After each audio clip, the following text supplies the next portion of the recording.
ನಮಸ್ಕಾರ. ಇವತ್ತು ನಮ್ಮ ಕರ್ನಾಟಕದ ಇತಿಹಾಸದಿಂದ ಒಂದು ಅದ್ಭುತವಾದ ಕಥೆಯನ್ನು ನೋಡೋಣ. ಇದು 17ನೇ ಶತಮಾನದಲ್ಲಿ ನಡೆದ ಬಹುತೇಕ ಜನರಿಗೆ ಗೊತ್ತಿಲ್ಲದ ಒಬ್ಬ ವೀರ ರಾಣಿಯ ಕಥೆ. ಈ ಕಥೆ ಶುರುವಾಗಿದ್ದು ಯುದ್ಧದಿಂದ, ಆದರೆ ಕೊನೆಗೊಂಡಿದ್ದು ಪರಸ್ಪರ ಗೌರವದಿಂದ. ಅಷ್ಟೇ ಅಲ್ಲ, ಒಂದು ವಿಶಿಷ್ಟ ಶಿಲ್ಪದ ಮೂಲಕ ಇವತ್ತಿಗೂ ಜೀವಂತವಾಗಿದೆ. ಹೇಗೆ ಸಾಧ್ಯ? ಒಂದು ಪುಟ್ಟ ಸಂಸ್ಥಾನದ ರಾಣಿ ಚಕ್ರವರ್ತಿ ಛತ್ರಪತಿ ಶಿವಾಜಿ ಮಹಾರಾಜರ ಬಲಿಷ್ಠ ಸೈನ್ಯವನ್ನೇ ಎದುರುಹಾಕ್ಕೊಳ್ಳೋದು ಅಂದ್ರೆ ಸುಮ್ನೆನಾ? ಈ ಪ್ರಶ್ನೆಯೇ ಇಡೀ ಕಥೆಯ ಕೇಂದ್ರಬಿಂದು. ಬನ್ನಿ, ಇದರ ಹಿಂದಿನ ಕಥೆಯನ್ನ ವಿವರವಾಗಿ ನೋಡೋಣ.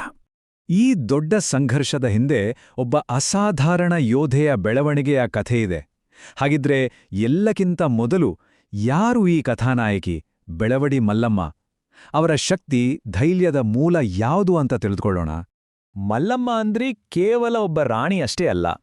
ಅವರು ಹುಟ್ಟಿದ್ದು ಸೊಂದೆ ಸಂಸ್ಥಾನದ ರಾಜಮನೆತನದಲ್ಲಿ, ರಾಜ ಮಧುಲಿಂಗ ನಾಯಕರ ಮಗಳಾಗಿ. ಆ ಕಾಲದ ಎಲ್ಲ ಕಟ್ಟುಪಾಡುಗಳನ್ನೂ ಮೀರಿ ಧೈರ್ಯ, ಶೌರ್ಯ ಮತ್ತು ಆಡಳಿತದ ಕಲೆಗಳೆಲ್ಲವೂ ಅವರಿಗೆ ರಕ್ತದಲ್ಲೇ ಬಂದಿತ್ತು. ಮಲ್ಲಮ್ಮನವರಿಗೆ ಸಿಕ್ಕ ಶಿಕ್ಷಣ ಸಾಮಾನ್ಯವಾದದ್ದಲ್ಲ. ಅದು ಅವರನ್ನು ಒಬ್ಬ ಪರಿಪೂರ್ಣ ಯೋಧೆಯನ್ನಾಗಿ ಮಾಡಿತ್ತು. ಕುದುರೆ ಸವಾರಿ, ಈಟಿ ಎಸೆಯೋದು, ಕತ್ತಿವರಸೆ, ಬಿಲ್ಲುಗಾರಿಕೆ ಇಷ್ಟೇ ಅಲ್ಲ, ರಾಜತಂತ್ರ ಮತ್ತು ಆಡಳಿತವನ್ನ ಹೇಗೆ ನಡೆಸಬೇಕು ಅನ್ನೋದರಲ್ಲೂ ಅವರು ಪರಿಣತಿ ಸಾಧಿಸಿದ್ರು.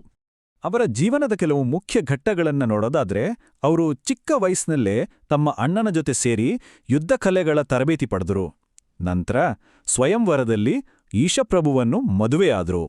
ಆದರೆ ಎಲ್ಲಕ್ಕಿಂತ ಮುಖ್ಯವಾದ ಸಾಧನೆ ಅಂದ್ರೆ, ಆ ಕಾಲದಲ್ಲಿ ಯಾರೂ ಊಹಿಸೋಕ್ಕೂ ಆಗದ ಒಂದು ಕೆಲಸ ಮಾಡಿದ್ರು. ಅದೇ 5,000 ಮಹಿಳೆಯರ ಒಂದು ಸೇನೆಯನ್ನೇ ಕಟ್ಟಿದ್ದು. ಎಂಥ ನಾಯಕತ್ವ ಅಲ್ವಾ? ಸರಿ, ಈಗ ಕಥೆಯ ಆ ನಿರ್ಣಾಯಕ ಘಟ್ಟಕ್ಕೆ ಬರೋಣ. ಒಂದು ಸಣ್ಣ ಘಟನೆ ಬೆಳವಡಿಯ ಪುಟ್ಟ ಸಂಸ್ಥಾನಕ್ಕೂ ಬಲಿಷ್ಠ ಮರಾಠ ಸೈನ್ಯಕ್ಕೂ ನಡುವೆ ದೊಡ್ಡ ಯುದ್ಧಕ್ಕೆ ಹೇಗೆ ಕಾರಣವಾಯಿತು ಅಂತ ನೋಡೋಣ. ನೋಡಿ, ಒಂದು ಚಿಕ್ಕ ವಿಷಯ ಎಲ್ಲಿಗೆ ಬಂತು ಅಂತ. ಮೊದಲು ಮರಾಠ ಸೈನಿಕರು ಹಾಲು ಕೇಳಿದ್ರು. ರೈತರು ಕೊಡೋಕ್ಕಾಗಲ್ಲ ಅಂದಾಗ ಅವರ ಹಸುಗಳನ್ನೇ ಕದ್ಕೊಂಡೋದ್ರು. ಇದನ್ನ ಮಾತಾಡೋಕ್ ಹೋದ ಬೆಳವಡಿಯ ದಂಡನಾಯಕನಿಗೆ ಅವಮಾನ ಮಾಡಿದ್ರು.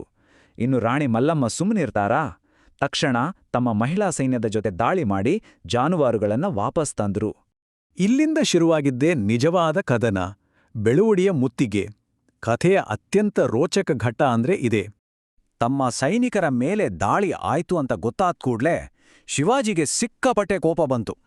ತಕ್ಷಣ ತಮ್ಮ ಸೇನಾಪತಿಗೆ ಆರ್ಡರ್ ಮಾಡಿದ್ರು, ಬೆಳವಡಿ ಮೇಲೆ ಯುದ್ಧ ಸಾರಿ ಅಂತ. ಮುಂದಿನ 15 ದಿನಗಳ ಕಾಲ ಮಲ್ಲಮ್ಮನ ಪತಿ ರಾಜ ಈಶಪ್ರಭು ಮತ್ತು ಅವರ ಸೈನಿಕರು ಮರಾಠ ಸೈನ್ಯಕ್ಕೆ ಪ್ರಬಲವಾದ ಹೋರಾಟವನ್ನೇ ನಡೆಸಿದ್ರು. ಆದರೆ ಯುದ್ಧ ಒಂದು ದುರಂತ ತಿರುವು ಪಡ್ಕೊಳ್ತು. ಹೋರಾಟದಲ್ಲಿ ರಾಜ ಈಶಪ್ರಭು ವೀರಮರಣವನ್ನಪ್ಪಿದ್ರು. ಅಪ್ಪ, ಆ ಒಂದು ಕ್ಷಣದಲ್ಲಿ ಇಡೀ ರಾಜ್ಯವನ್ನ ಕಾಪಾಡೋ ಜವಾಬ್ದಾರಿ ಒಬ್ಬರೇ ರಾಣಿ ಮಲ್ಲಮ್ಮನ ಹೆಗಲಿಗೆ ಬಿತ್ತು. ಯೋಚನೆ ಮಾಡಿ, ಒಂದು ಕಡೆ ಗಂಡನನ್ನ ಕಳ್ಕೊಂಡ ನೋವು, ಇನ್ನೊಂದು ಕಡೆ ಕೈಯಲ್ಲಿ 4 ತಿಂಗಳ ಮಗು. ಇಂಥ ಸ್ಥಿತಿಯಲ್ಲೂ ಅವರು ಧೈರ್ಯ ಕಳ್ಕೊಳ್ಳಿಲ್ಲ. ಒಬ್ಬಂಟಿಯಾಗಿ ಇನ್ನೂ 27 ದಿನಗಳ ಕಾಲ ಆ ಕೋಟೆಯನ್ನು ರಕ್ಷಣೆ ಮಾಡಿದ್ರು. 27 ದಿನ. ಇದು ಅವರ ಅಚಲ ಧೈರ್ಯಕ್ಕೆ ಮತ್ತು ಸಂಕಲ್ಪಕ್ಕೆ ಸಾಕ್ಷಿ. ಮಲ್ಲಮ್ಮನ ಈ ಹೋರಾಟ ಎಂಥ ಪರಿಣಾಮ ಬೀರಿತ್ತು ಅಂದ್ರೆ, ಆ ಕಾಲದ ವಿದೇಶಿ ದಾಖಲೆಗಳಲ್ಲೂ ಇದರ ಬಗ್ಗೆ ಬರೆದಿದ್ದಾರೆ. ಇಂಗ್ಲಿಷ್ ಫ್ಯಾಕ್ಟರಿ ರೆಕಾರ್ಡ್ಸ್ನಲ್ಲೇನಿದೆ ಗೊತ್ತಾ? ಮೊಘಲರಿಂದಲೂ ಅನುಭವಿಸದಷ್ಟು ಅವಮಾನವನ್ನ ಶಿವಾಜಿ ಇಲ್ಲಿ ಅನುಭವಿಸ್ತಿದ್ದಾರೆ. ಇಷ್ಟೆಲ್ಲ ರಾಜ್ಯ ಗೆದ್ದವರಿಗೆ ಈ ಒಬ್ಬ ಮಹಿಳೆಯನ್ನ ಸೋಲ್ಸಕ್ಕಾಗ್ತಿಲ್ಲ ಅಂತ. ಇದು ಅವರ ಶೌರ್ಯಕ್ಕೆ ಸಿಕ್ಕ ದೊಡ್ಡ ಸರ್ಟಿಫಿಕೇಟ್ ಅಲ್ವಾ? ಯುದ್ಧ, ಸಂಘರ್ಷದ ನಂತರ ಕಥೆ ಒಂದು ಸುಂದರವಾದ ತಿರುವು ಪಡೆಯುತ್ತೆ. ಇಬ್ರು ಶ್ರೇಷ್ಠ ನಾಯಕರ ಭೇಟಿ. ಇಲ್ಲಿಂದ ಶುರುವಾಗಿದ್ದು ಗೌರವ ಮತ್ತು ಸಂಧಾನದ ಒಂದು ಹೊಸ ಅಧ್ಯಾಯ. ಆ ಭೇಟಿಗೂ ಮುಂಚೆ ಇಬ್ಬರ ಮನಸ್ಥಿತಿ ಹೇಗಿತ್ತು ನೋಡಿ. ಒಂದು ಕಡೆ ಮಲ್ಲಮ್ಮ ಗಂಡನನ್ನ ಕಳ್ಕೊಂಡ ದುಃಖದಲ್ಲಿದ್ರೂ ತನ್ನ ರಾಜ್ಯದ ಗೌರವ ಕಾಪಾಡಲೇಬೇಕು ಅಂತ ಹೋರಾಟದ ಕಿಚ್ಚು ಹಚ್ಚಿಕೊಂಡಿದ್ರು. ಇನ್ನೊಂದ್ ಕಡೆ ಶಿವಾಜಿ ತಮ್ಮ ಸೈನಿಕರು ತಪ್ಪು ಮಾಡಿದ್ರು ಅಂತ ಕೋಪ ಇದ್ರೂ ಯುದ್ಧ ಗೆಲ್ಲೇಬೇಕು ಅನ್ನೋ ಛಲದಲ್ಲಿದ್ರು. ಕೊನೆಗೆ ಮಲ್ಲಮ್ಮಾಳನ್ನ ಸೆರೆ ಹಿಡಿದು ಶಿವಾಜಿಯ ಮುಂದೆ ನಿಲ್ಲಿಸಲಾಯಿತು. ಆದ್ರೆ ಆಗ ನಡೆದಿದ್ದೇ ಒಂದು ಐತಿಹಾಸಿಕ ಕ್ಷಣ. ಶಿವಾಜಿ ಮಹಿಳೆಯರಿಗೆ ಯಾವತ್ತೂ ಗೌರವ ಕೊಡ್ತಿದ್ರು.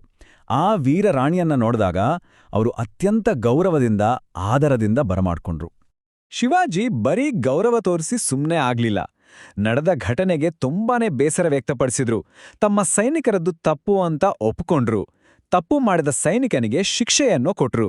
ಅಷ್ಟೇ ಅಲ್ಲ, ಗೆದ್ದಿದ್ದ ಬೆಳವಡಿ ರಾಜ್ಯವನ್ನು ಮಲ್ಲಮ್ಮನವರಿಗೆ ವಾಪಸ್ ಕೊಟ್ರು. ಇದಲ್ವಾ ಒಬ್ಬ ಮಹಾನ್ ನಾಯಕನ ಲಕ್ಷಣ? ಹಾಗಿದ್ರೆ ಈ ಕಥೆ ಇಲ್ಲಿಗೆ ಮುಗೀತಾ? ಇಲ್ಲ. ಈ ಘಟನೆಯಿಂದ ಹುಟ್ಟಿಕೊಂಡ ಒಂದು ಶಾಶ್ವತ ಪರಂಪರೆ ಇದೆ. ಮಲ್ಲಮ್ಮ ಬಿಟ್ಟೋದ ಅಜರಾಮರ ಹೆಜ್ಜೆ ಗುರುತುಗಳ ಬಗ್ಗೆ ಈಗ ನೋಡೋಣ. ನೋಡಿ, ಇತಿಹಾಸದಲ್ಲಿ ಒಂದೇ ಘಟನೆಗೆ ಬೇರೆ ಬೇರೆ ವರ್ಷನ್ ಇರೋದು ಸಾಮಾನ್ಯ. ಇಲ್ಲೂ ಹಾಗೆಯೇ. ಒಂದು ಜನಪ್ರಿಯ ಕಥೆಯ ಪ್ರಕಾರ ಮಲ್ಲಮ್ಮ ಸೆರೆ ಸಿಕ್ಕಿದಾಗ ಶಿವಾಜಿ ಅವರ ಶೌರ್ಯ ಮೆಚ್ಚಿ ರಾಜ್ಯ ವಾಪಸ್ ಕೊಟ್ರು. ಇನ್ನೊಂದು ವರದಿಯ ಪ್ರಕಾರ ಮಲ್ಲಮ್ಮ ಶಿವಾಜಿಯ ಸೈನಿಕರನ್ನ ಸೋಲ್ಸಿದ್ರೂ ಅದಾದ್ಮೇಲೆ ಶಿವಾಜಿ ಬಂದು ಕ್ಷಮೆ ಕೇಳಿದ್ರು ಅಂತಾನೋ ಇದೆ. ಸತ್ಯ ಏನೇ ಇರಲಿ, ಇಬ್ಬರ ಶ್ರೇಷ್ಠತೆ ಮಾತ್ರ ಕಮ್ಮಿ ಆಗಲ್ಲ. ಈ ಒಂದು ಐತಿಹಾಸಿಕ ಘಟನೆಯನ್ನ ನೆನ್ಪಲ್ಲಿಡೋಕೆ ಮಲ್ಲಮ್ಮ ಒಂದು ಅದ್ಭುತ ಕೆಲಸ ಮಾಡಿದ್ರು. ಶಿವಾಜಿಯ ಒಂದು ವಿಶಿಷ್ಟವಾದ ಶಿಲ್ಪವನ್ನ ಕೆತ್ತಿಸಿದ್ರು. ಯಾಕಿದು ಇಷ್ಟು ಸ್ಪೆಷಲ್ ಅಂದ್ರೆ, ಇದು ಶಿವಾಜಿ ಬದುಕಿದ್ದಾಗಲೇ ಕೆತ್ತಿಸಿದ ಏಕೈಕ ಶಿಲ್ಪ ಅಂತ ನಂಬಲಾಗಿದೆ. ಇದು ಈಗಲೂ ಯಾದವಾಡದಲ್ಲಿದೆ. ಈ ಕಥೆಯ ಕ್ಲೈಮ್ಯಾಕ್ಸ್, ಅತಿ ಸುಂದರವಾದ ಭಾಗ ಅಂದ್ರೆ ಇದೆ. ಆ ಶಿಲ್ಪದ ಕೆಳಗೆ ಒಂದು ದೃಶ್ಯವಿದೆ. ಅದರಲ್ಲಿ ಛತ್ರಪತಿ ಶಿವಾಜಿ ರಾಣಿ ಮಲ್ಲಮ್ಮನ ಹಸುಗೂಸನ್ನ ತಮ್ಮ ತೊಡೆ ಮೇಲೆ ಕೂರಿಸ್ಕೊಂಡು ಹಾಲುಣಿಸ್ತಿದ್ದಾರೆ. ಇದನ್ನ ಕಲ್ಪನೆ ಮಾಡ್ಕೊಳ್ಳಿ. ಇದು ಬರೀ ಕಲ್ಲಲ್ಲ, ಇದು ಯುದ್ಧ, ದ್ವೇಷವನ್ನ ಮೀರಿ ಬೆಳೆದ ಗೌರವ, ಮಾನವೀಯತೆ ಮತ್ತು ಶಾಂತಿಯ ಶಕ್ತಿಯುತ ಸಂಕೇತ. ಬೆಳವಡಿ ಮಲ್ಲಮ್ಮನ ಈ ಕಥೆ ಕೇವಲ ಒಬ್ಬ ವೀರ ರಾಣಿಯ ಕಥೆಯಲ್ಲ. ಶತ್ರುಗಳಾಗಿದ್ರೂ ಪರಸ್ಪರ ಗೌರವದಿಂದ ಹೇಗೆ ನಡೆದುಕೊಳ್ಬೋದು ಅನ್ನೋದಕ್ಕೆ ಇದೊಂದು ದೊಡ್ಡ ಪಾಠ. ಇದು ನಮ್ಮನ್ನ ಒಂದು ಪ್ರಶ್ನೆ ಕೇಳುತ್ತೆ. ನಮ್ಮ ಇತಿಹಾಸದ ಪುಸ್ತಕಗಳಲ್ಲಿ ಹೀಗೆ ಮರೆತು ಹೋದ, ಬೆಳಕಿಗೆ ಬಾರದೇ ಇರುವ ಮಲ್ಲಮ್ಮನಂತಹ ಇನ್ನೆಷ್ಟು ನಾಯಕರ ಕಥೆಗಳು ಅಡಗಿರಬಹುದು ಅಲ್ವಾ?